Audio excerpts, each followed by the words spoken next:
Estamos desarrollando la serie El fruto del Espíritu basada en Gálatas 5:22, que dice: mas el fruto del Espíritu es amor, gozo, paz, paciencia, benignidad, bondad.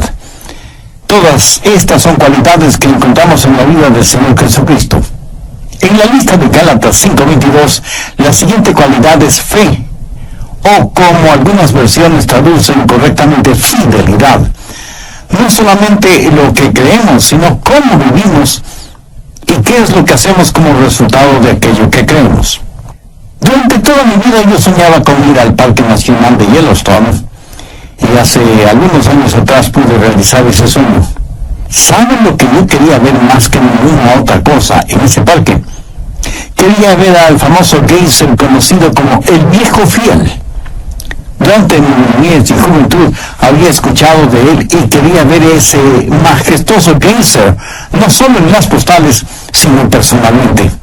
Y desde la ventana de nuestro cuarto en el rústico alojamiento en el cual nos quedamos en el parque, podíamos verlo.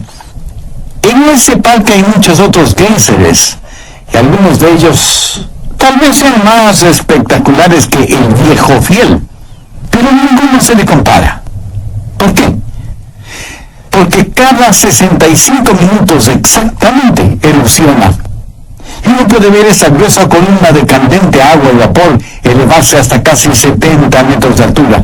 Y es un espectáculo impresionante, digno de verse y exacto. Cada 65 minutos el Viejo Fiel saldrá magnífico desde las entrañas de la tierra. Permítame decirle que la fidelidad es una cualidad que todos admiramos o debemos admirar. Lo interesante es descubrir que Dios no solo la admira, sino que la requiere. Requiere que los mayordomos o administradores sean fieles. Y realmente no importa qué habilidades tenga usted, o que sea muy inteligente, o que tenga una gran personalidad, o cuán duro trabaja, si alguien no puede confiar en usted, usted no es tan bueno como parece. Ahora, ¿qué es fidelidad? Es integridad, honestidad, lealtad, confiabilidad. Uno puede depender de una persona fiel. Si en el grupo social o en la iglesia a la cual usted pertenece yo tuviera que escribir una carta a 5 personas en las cuales confía, en las cuales puede depender por completo, ¿recibiría usted una de esas cartas? Piénselo. ¿Es usted una persona fiel? ¿Pueden los demás depender de usted? Si no es así, con todo respeto le voy a decir algo. Espero que no se enoje conmigo por eso.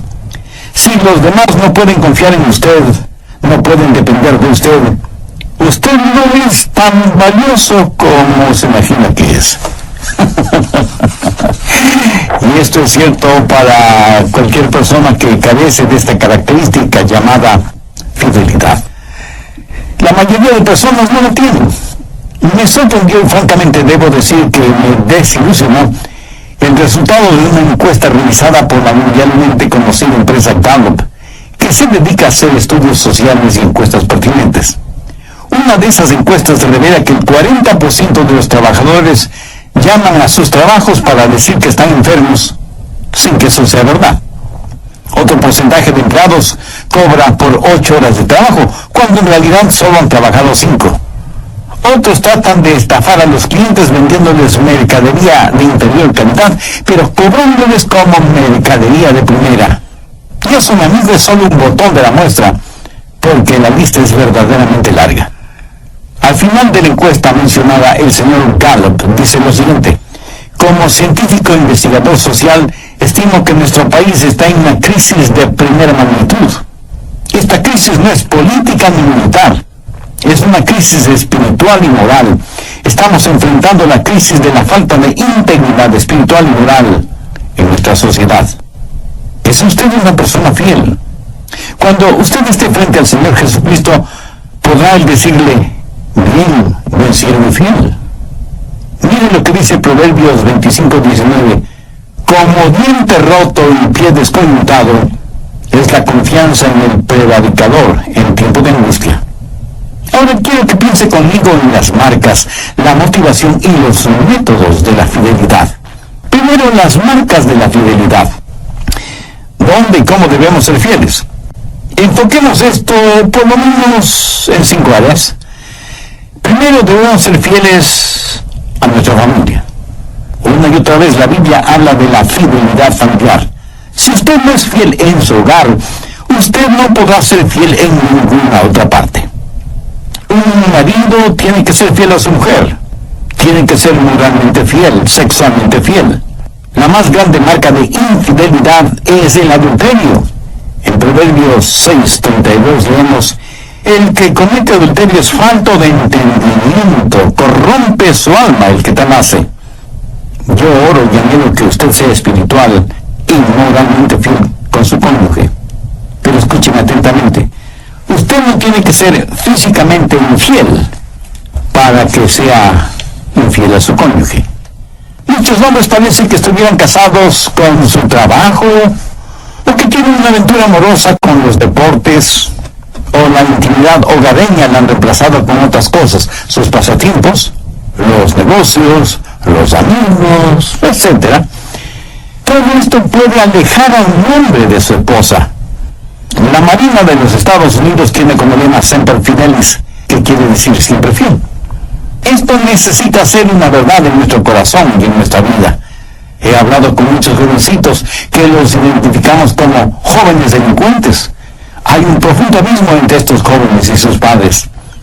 Al hablar con ellos, uno descubre que tienen una tremenda hostilidad hacia sus padres. Hostilidad que está enraizada en el resentimiento. Y el resentimiento hacia los padres tiene sus raíces en el hecho de que alguna vez, de alguna manera, los padres fueron infieles a sus hijos. Quiero decir, les hicieron promesas a sus hijos, promesas que jamás las cumplieron. Sabe que nuestros hijos tienen una memoria increíble. A veces les he preguntado a mis hijos, les he hecho alguna promesa y no la he cumplido. Ahora a mis nietos les pregunto, como abuelo, les he prometido algo y no lo he cumplido.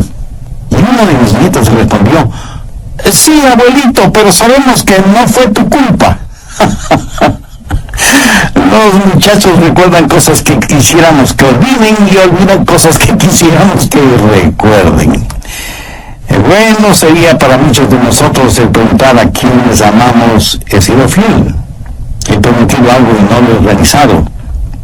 Y si es necesario, pida perdón y haga lo necesario para cumplir lo prometido.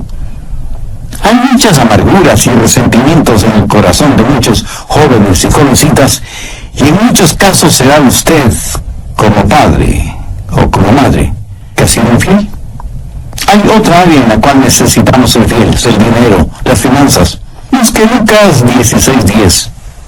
El que es fiel en lo un poco, también en lo más es fiel. ¿Qué haría usted si tuviera $1 millón? Y usted responde: oh, yo haría esto y aquello, daría para las misiones, ayudaría a otros. Mi amigo, ¿está seguro que haría eso? Déjeme decirle una buena prueba de lo que usted haría si tuviera $1 millón. Haría lo que hace hoy con $100. Esa es una buena prueba. Verá, si usted no es fiel con lo poco que tiene, tampoco será fiel aunque tenga mucho. Si usted roba $100, a los ojos de Dios es como si hubiera robado $1 millón. Mire lo que dice Lucas 16:11. Pues si en las riquezas injustas no fuisteis fieles, ¿quién nos confiará lo verdadero? En otras palabras, si uno es infiel con las riquezas mal adquiridas, ¿quién le va a confiar riquezas honestas? Las verdaderas riquezas son las riquezas espirituales. Verso 12. Y si en lo ajeno no fuisteis fieles, ¿quién nos dará lo que es vuestro? Ahora, ¿qué quiere decir esto? La prueba de lo que usted hará en el plano espiritual se verá en lo que hace en el plano físico, financiero. Si a usted no se le puede confiar ningún dinero, Dios no le va a confiar poder espiritual. Muchos de nosotros no tenemos bendiciones espirituales simplemente porque no somos fieles con nuestras finanzas. Y porque somos infieles en esta área, Dios no nos bendice espiritualmente. Pero parece que nosotros entendemos las cosas al revés. Muchos piensan: si pudiera ser una persona más espiritual, más buena, si orara más.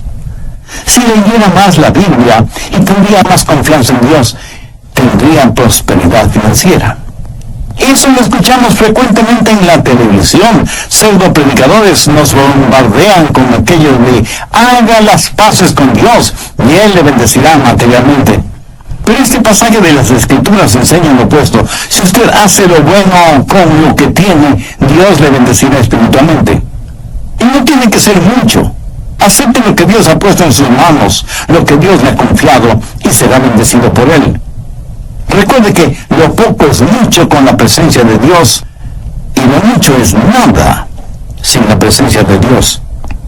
Creo que la razón por la cual muchos cristianos no reciben contestación a sus oraciones, o por qué no entienden más de la palabra de Dios, o por qué el testimonio de sus vidas es tan pobre, es porque no son fieles en lo poco. Por ejemplo, en 1 Corintios 16:2 leemos: cada primer día de la semana, cada uno de vosotros ponga aparte algo según haya sido prosperado, para que cuando yo llegue no se recojan entonces ofrendas. ¿A quién se dirigió el apóstol Pablo? A cada uno de los creyentes en la iglesia de Corinto. ¿Cuándo debían hacerlo? El primer día de la semana. ¿Y qué es lo que debían hacer? Traer sus diezmos y ofrendas. ¿Cuál era el plan? Dar por convicción, no por emoción. Usted ya sabe lo que va a dar. Es más, ya ha separado lo que va a dar de acuerdo a cómo Dios lo ha bendecido. Y esto lo hace regularmente, no de vez en cuando. Da con fidelidad. Si Dios le ha dado mucho, usted lo mismo hará. Si Dios le ha dado poco, su ofrenda será pequeña. Pero aquí lo que se resalta no es lo mucho o lo poco que damos, sino la fidelidad con que damos. Yo estoy convencido que a cualquier persona o iglesia que es fiel en lo material, Dios le bendecirá con un increíble poder espiritual. Veremos a personas venir a Jesús. Veremos a almas que se salvan. Mi amigo, el dinero no es lo importante. El dinero solo es la prueba.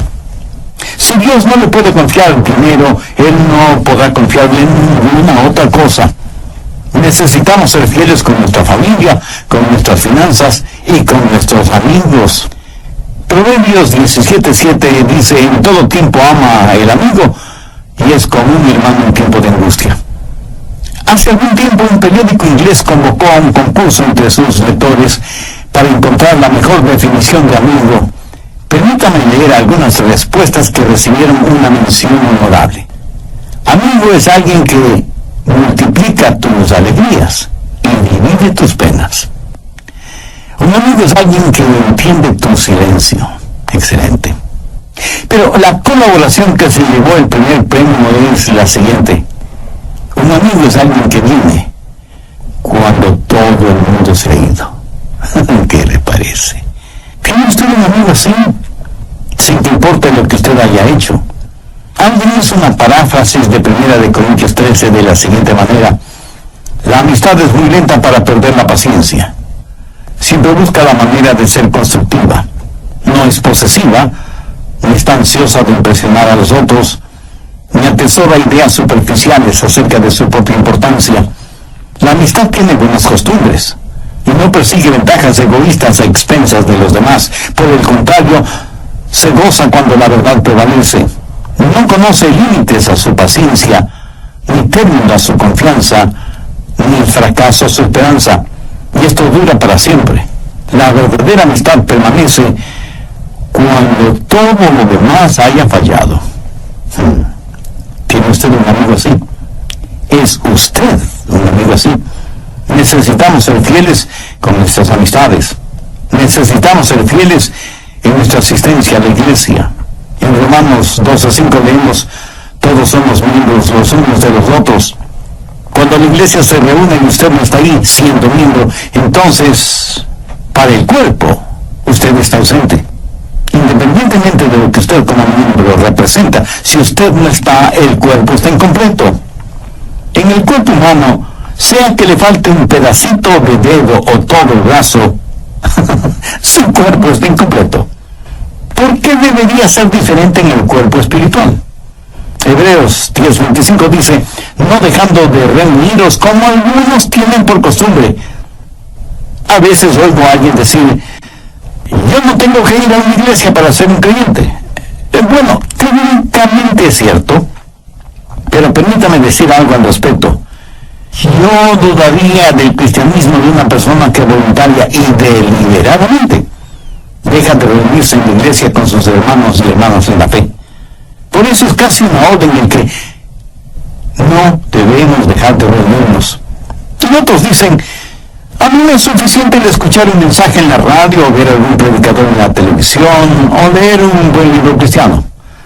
Bueno, pudiera ser que eso sea verdad, pero no está tomando en cuenta un punto muy importante.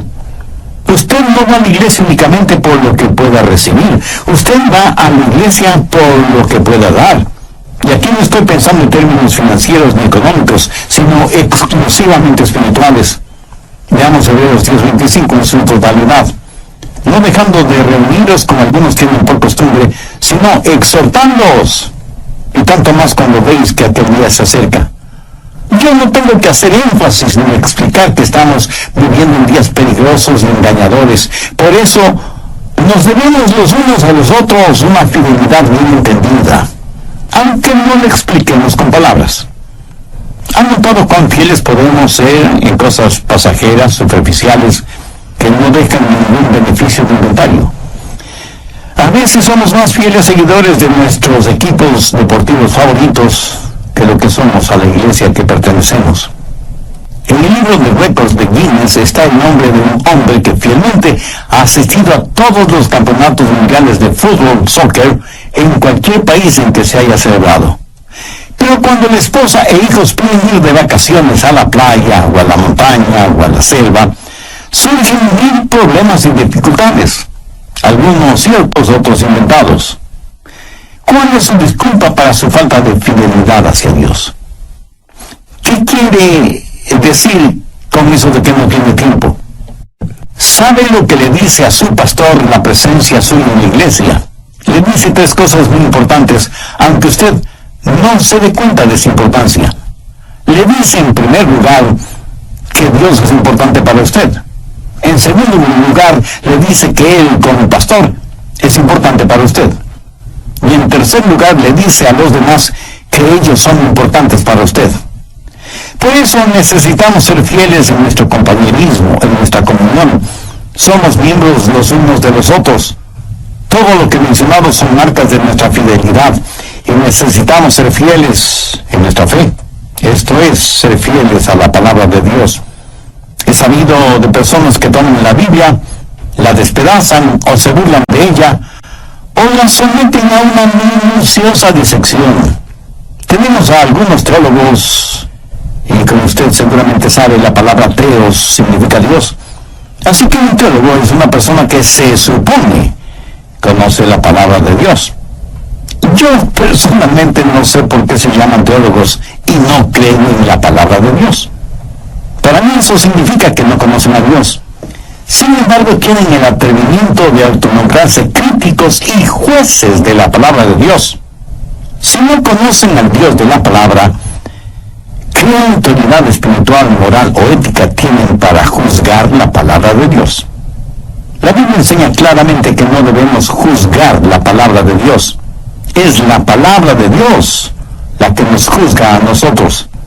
Hebreos 4:12 dice, porque la palabra de Dios es viva y eficaz y más cortante que toda espada de dos filos y penetra hasta partir el alma y el espíritu, las coyunturas y los tuétanos, y discierne los pensamientos y las intenciones del corazón. William Booth fue el fundador del Ministerio Ejército de Salvación y dijo que el mayor peligro en nuestro siglo es el perdón sin arrepentimiento, la salvación sin regeneración, la religión sin el Espíritu Santo, el cielo sin el infierno. Mi amigo, si hay una generación que más necesita ser fiel a la fe, es nuestra generación. Los estudiosos dicen que estamos solamente a una generación de volvernos completamente paganos. Si nosotros no practicamos y enseñamos fidelidad y fe a esta generación, la siguiente no tendrá absolutamente ninguna. Debemos ser buenos administradores, no solo de las cosas materiales que Dios nos da, que son pasajeras, sino de las cosas y los valores espirituales que son eternos. Esas son las marcas de la fidelidad. Segundo, la motivación para nuestra fidelidad. ¿Por qué debemos ser fieles? Bueno, porque Dios es increíblemente fiel con nosotros.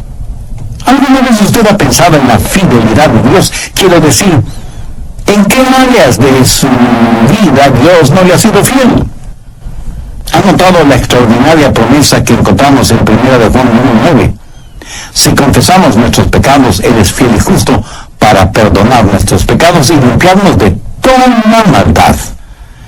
¿Qué sucedería si usted no estuviera seguro del perdón de Dios? ¿Se puede imaginar eso? Supongo que usted ha cometido un pecado y se acerca a Dios y le dice, Dios, perdóname. Ahora, supongo que usted no sabe si Él le perdonó. ¿No sería eso algo absolutamente triste? En cambio, qué gran gozo es el saber que si confesamos nuestros pecados, Él es fiel y justo para perdonar nuestros pecados y limpiarnos de toda maldad. Pero no solo eso. Mire lo que Pablo dice en 1 Corintios 10:13. No nos ha sobrevenido ninguna tentación que no sea humana, mas fiel es Dios, que no os dejará ser tentados más de lo que podéis resistir, sino que dará también juntamente con la tentación la salida, para que podáis soportar. Este mundo sería un lugar terrible si usted supiera que solo hay fuerzas negativas y el poder de Satanás y la atracción sexual y todas esas cosas sin tener la promesa de victoria. Sería trágico solo el saber que existe algo enormemente malévolo y que usted es incapaz de vencer. Pero gloria y gracias sean dadas a Dios. Yo me levanto cada mañana teniendo la absoluta seguridad de la fidelidad de Dios y que Él me cuidará y me guardará. Y no faltará quien me pregunte, pastor, ¿y qué si el diablo le atrapa y le saca de las manos de Dios? Permítame responder esa pregunta con las palabras de Pablo en 1 de Tesalonicenses 5, los versos 23 y 24. Y el mismo Dios de paz os santifique por completo, y todo vuestro ser, espíritu, alma y cuerpo, sea guardado irreprensible para la venida de nuestro Señor Jesucristo. Fiel es el que os llama, el cual también dará. Amigo, si Dios ha sido tan fiel conmigo, entonces yo necesito retribuir esa fidelidad, y la única forma de hacerlo es siendo fiel a Dios. Escúcheme, Dios quiere mi fidelidad, no mi adulo. Adulamos a los seres humanos porque queremos conseguir algo de ellos para nuestro beneficio personal. Somos fieles a Dios no porque queremos que nos dé algo, sino sencillamente porque le amamos. Mi fidelidad no es para conseguir algo, sino para tener compañerismo, comunión con Él. Tercero, la metodología de la fidelidad.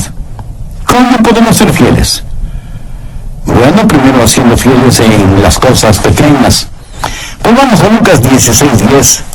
El que es fiel en un poco, también en lo más es fiel. Las cosas grandes son hechas de muchas cosas pequeñas. Por ejemplo, nuestro cuerpo está compuesto de muchos miembros.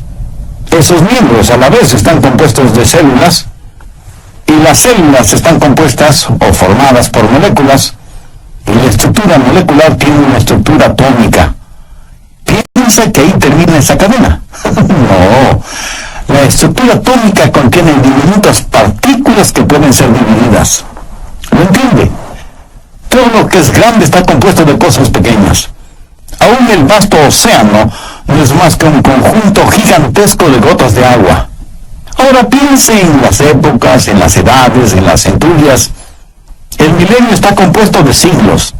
Los siglos están compuestos de años, los años están compuestos de meses, los meses están compuestos de semanas, las semanas de días, los días de horas, las horas de minutos, los minutos de segundos y aún los segundos están compuestos de centésimas o milésimas de segundo. Todo lo grande está compuesto de cosas pequeñas, y así mismo en nuestra vida. Toda nuestra vida no es cuestión de una o dos decisiones grandes. Es lo que nos sucede diariamente. Es la honestidad, las sonrisas, las bondades, el calor humano, la integridad. El que es fiel en muy poco también en lo más es fiel. Como lo puede ver, son las cosas pequeñas las que verdaderamente cuentan. Mi esposa alguna vez me dijo: Adrián, no me casé contigo por tu apariencia, me casé contigo por tu inteligencia. Bueno, hasta ahora no sé si me lo dijo en serio o en broma. Pero escúchame, son las cosas pequeñas las que realmente hacen la...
Cuando usted es fiel en las cosas pequeñas, como invariablemente la noche sigue al día, usted será fiel en las cosas grandes.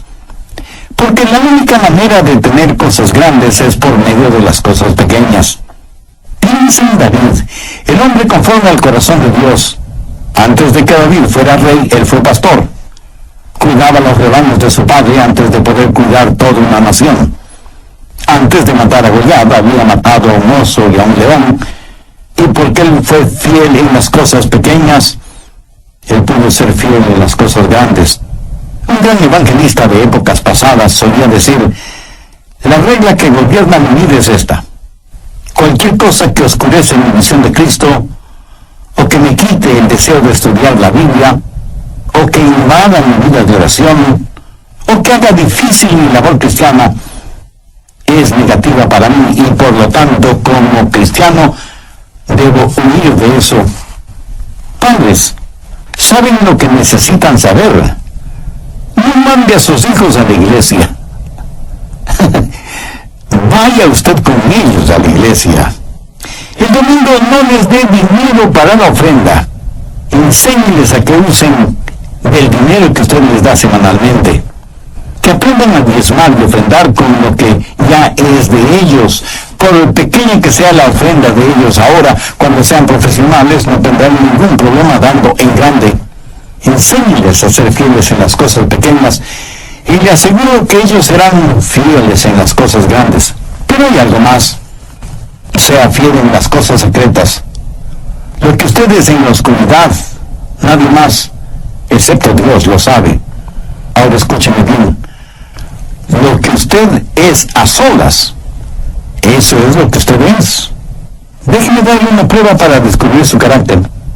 ¿Qué haría, bueno o malo, si supiera que nadie nunca lo sabrá? Capilla Sixtina en el Vaticano, en Roma, él estaba pintando minuciosamente un área de esa gran obra, pero nadie podía verla. Y alguien le dijo: maestro, lo que está pintando nadie lo puede ver. Y él le contestó: yo lo puedo ver, y Dios lo puede ver. Amigo, eso es fidelidad, sea que los demás lo sepan o no, sea que los demás lo vean o no. Sea fiel en las cosas secretas. Para aquellos que por naturaleza de su trabajo tienen muchas veces que quedarse en la habitación de un hotel donde nadie les conoce, en donde nadie les ve, quiero decirles algo muy importante: sea fiel en las cosas sagradas. Esa es la raíz de la fidelidad. Aunque esté solo o sola, mantenga su corazón sensible a la voz y a la presencia de Dios. La relación que usted tenga con Dios en el secreto de su soledad será evidente cuando esté frente a los demás, aunque usted no se dé cuenta de eso.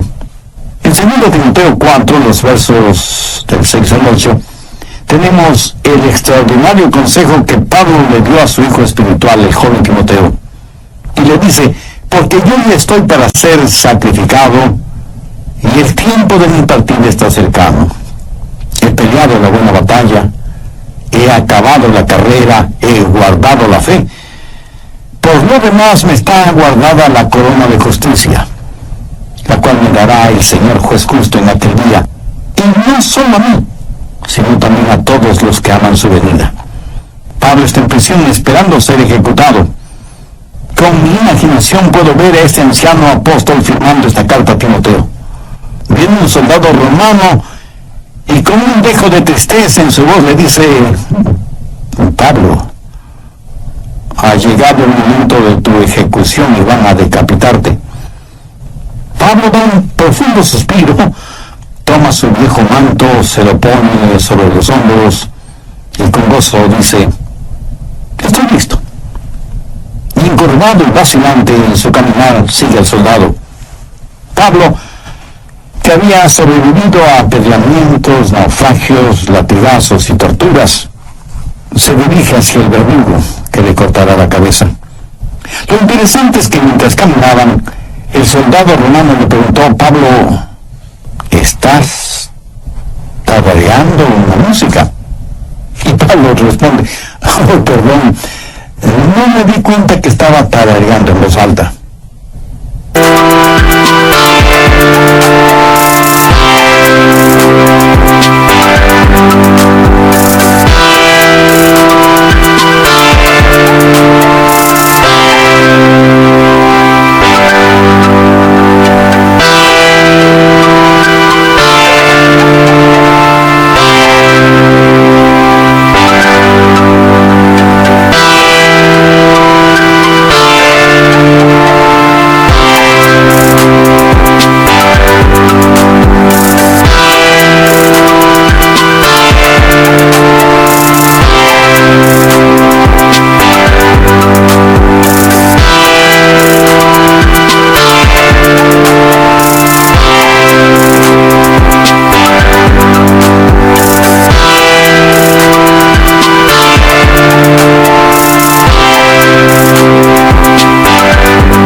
Solo es una pequeña canción que dice, todo valdrá la pena cuando vea a Jesús.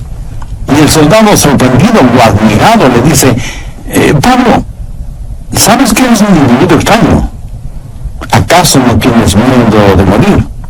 Y Pablo sonriendo le responde, no, mi amigo, ya estoy acostumbrado.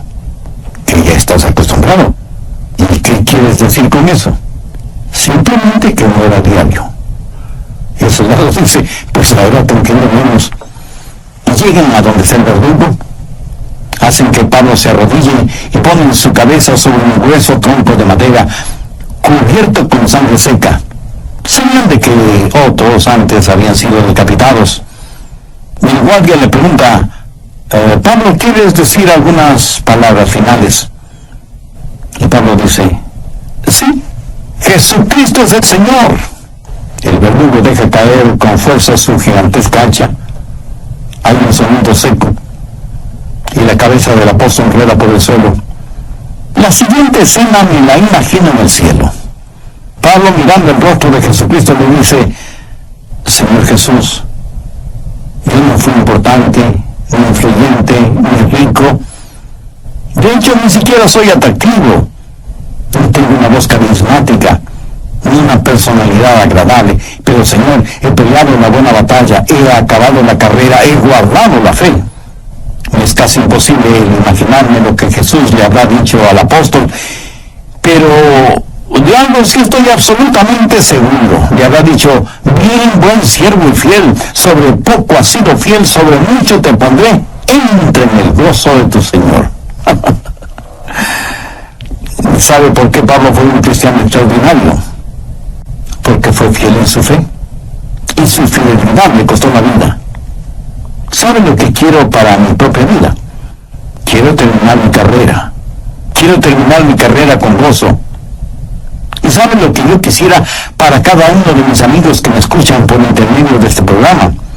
Quiero que terminen bien, quiero que sean fieles, quiero que su fidelidad se manifieste aun cuando esté solo o sola. Quiero decir, cuando nadie más que Dios le esté observando. Deseo que la fe como fruto del Espíritu florezca no solo para embellecer su vida, sino para que sea de inspiración y bendición en la vida de los demás. Y la única forma de tener el fruto del Espíritu es por medio de una relación personal con Dios, a través del Señor Jesucristo. Si usted aún no es salvo, pero quiere serlo, le invito a orar conmigo una corta oración. Mi oración será solo para guiarle. Usted ore con sus propias palabras, pero ore con fe, con sinceridad, con toda su confianza en el Señor Jesucristo. Y dígale, querido Dios, reconociendo que soy pecador y que espiritualmente estoy perdido, aunque sea una persona religiosa, vengo con mi esperanza puesta en tu gracia y misericordia, no por ningún mérito que yo tenga, sino en los méritos de tu Hijo, el Señor Jesús. Señor Jesús.